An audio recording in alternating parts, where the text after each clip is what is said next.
Masyarakat di Lampung diimbau mewaspadai cuaca ekstrim. Ini dikatakan oleh petugas BMKG Lampung Rudi Haryanto Minggu siang. BMKG menyebut saat ini sedang musim pancaroba atau peralihan musim hujan ke musim kemarau.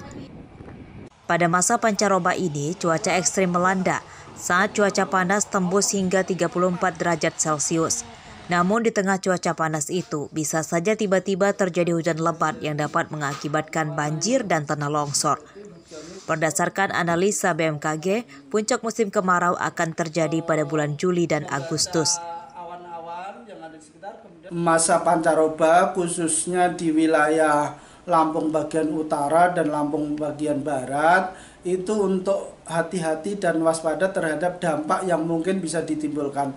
Karena karakteristik dari masa pancaroba itu ketika terjadi hujan, ya hujannya lebat sekali tetapi durasinya pendek dan lokal. Maksudnya itu lokal itu spot-spot, di sini hujan, tahu-tahu beda perbatasan nggak hujan, tahu-tahu panas. Nah itu masyarakat supaya waspada dan berhati-hati dan siap apabila memang terjadi dampak yang mungkin ditimbulkan. Karena kalau dilihat dari karakteristik hujannya lebat itu bisa menimbulkan dampak seperti banjir, banjir bandang, ataupun juga sampai tanah longsor. Apalagi di wilayah Lampung bagian barat sana. Memasuki musim kemarau, warga diimbau tidak membuang puntung rokok sembarangan karena dapat menyebabkan kebakaran. Bagi wisatawan di pantai diimbau menggunakan alat pengaman seperti tabir surya atau krim sunblock, baju lengan panjang dan topi lebar supaya tidak terdampak langsung oleh paparan sengatan sinar matahari. Jeffrey Arifin melaporkan dari Lampung Selatan.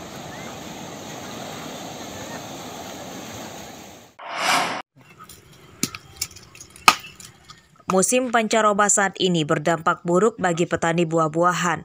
Salah satunya Muhammad Suhardi, petani jeruk di Desa Mekarjaya, Kecamatan Banjarmargo, Tulang Bawang. Suhardi terancam rugi banyak akibat tanamannya tidak berbuah maksimal. Sebagian pohonnya nyaris mati akibat terserang hama jamur.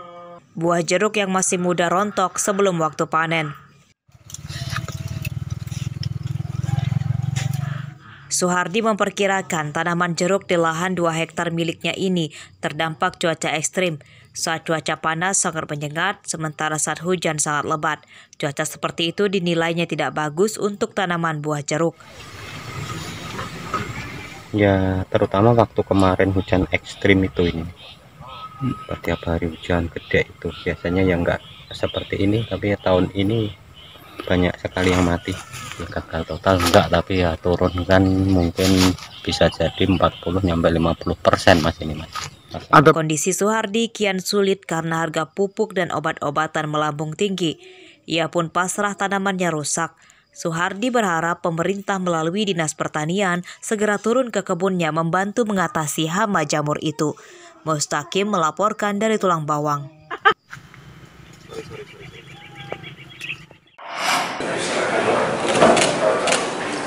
Menjelang berakhirnya waktu pendaftaran, ramai partai yang baru mendaftarkan bakal calon legislatif. Di antaranya Partai Amanat Nasional pada Sabtu siang. PAN mendaftarkan 45 bakal calon legislatif DPRD Provinsi ke KPU Lampung.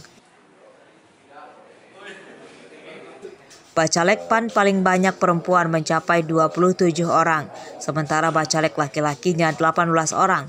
Pada pemilu 2024, PAN menargetkan mendapatkan 10 kursi untuk DPRD Provinsi.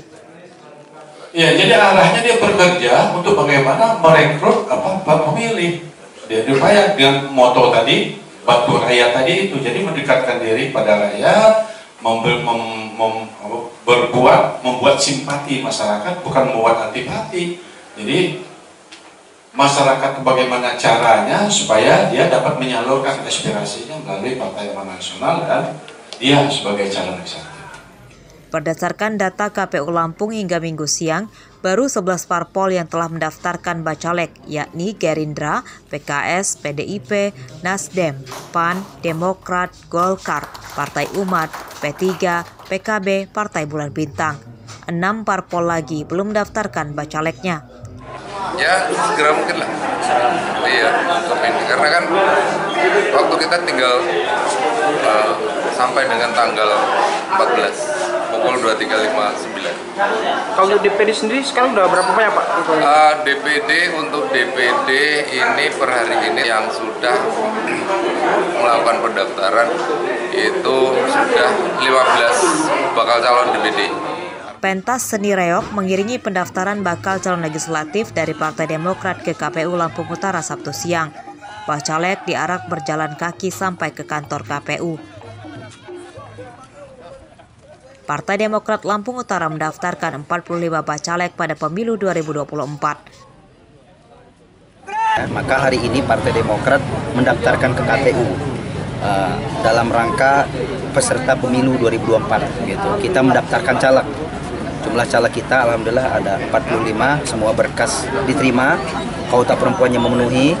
Hasil verifikasi KPU di dalam tadi, Ketua KPU menyampaikan bahwa berkas Partai Demokrat lengkap, calegnya juga lengkap. Gitu. Mungkin di dalam perjalanan ada perbaikan, itu sifatnya administrasi saja. KPU Lampung Utara hingga Minggu siang baru menerima 9 parpol yang mendaftarkan bacalek. Parpol yang telah mendaftarkan bacaleknya adalah Partai Demokrat, Golkar, PKB, Partai Umat, PBB, PKS, Nasdem, PDIP, dan PAN.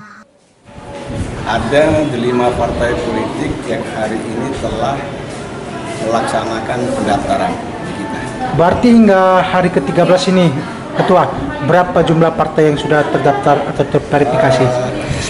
Ada 9 partai politik dari 18 partai. Jadi besok itu hari terakhir. Jadi di hari terakhir itu kita tunggu sampai pukul 12.00.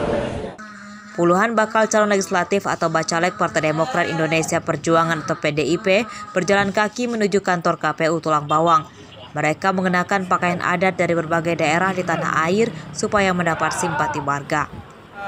PDI Perjuangan mendaftarkan ke KPU seluruh Indonesia. Begitu juga kami di Kabupaten hari ini 100% ya, Mas UPI kita 100% mendaftarkan bakal calon anggota DPRD periode 2024-2029 dan kuota kita melebihi 30%, kita ada 40% dengan 16 calon DPRD perempuan. Jadi sesuai dengan aturan KPU kita sudah menyesuaikan. Kita harapkan partai yang lain, sisa 16 partai dari 18 segera menyusul batas akhir tanggal 14. Nah, verifikasi yang sudah kita lakukan, penerimaan berkas terhadap 2 partai yang sudah mendaftar, dinyatakan semuanya lengkap. Pendaftaran bacalek digelar selama 14 hari dan berakhir Minggu malam pukul 23.59 waktu Indonesia Barat. Pemilu 2024 diikuti 17 parpol sebagai pesertanya. Tim liputan melaporkan dari Bandar Lampung, Lampung Utara, dan Tulang Bawang.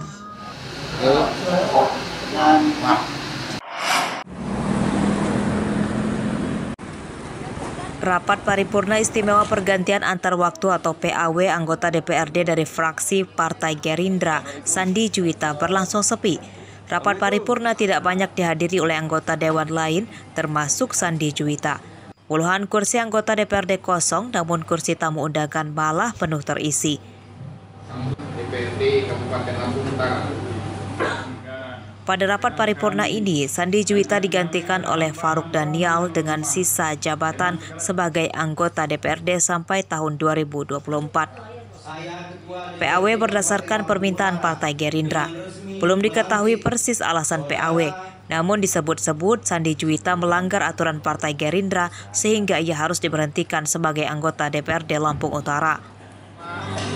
Pesan saya buat anggota DPRD yang baru kita lantik yaitu Bapak Faruk Danial agar dia dapat memberikan warna, karena politik ini cukup menarik. Dia bisa memberikan kontribusi pikiran yang baik, dia bisa memberikan warna, dan dia bisa berkontribusi untuk masyarakat Lampung Utara. Pertama-tama mengucapkan selamat kepada Pak Faruk Danial SACN yang baru saja dilantik dan mengucapkan apresiasi setinggi-tingginya terima kasih kepada Ibu Hajah Sandi Juwita yang selama ini sudah bersinergi dengan pemerintah Kabupaten Lampung Utara. Anggota DPRD yang baru dilantik, Faruk Danial, diminta bisa beradaptasi dan bersinergi membangun Kabupaten Lampung Utara. Ardio Haba melaporkan dari Lampung Utara. Saya Ketua DPRD Kabupaten Lampung Utara dengan resmi melantik.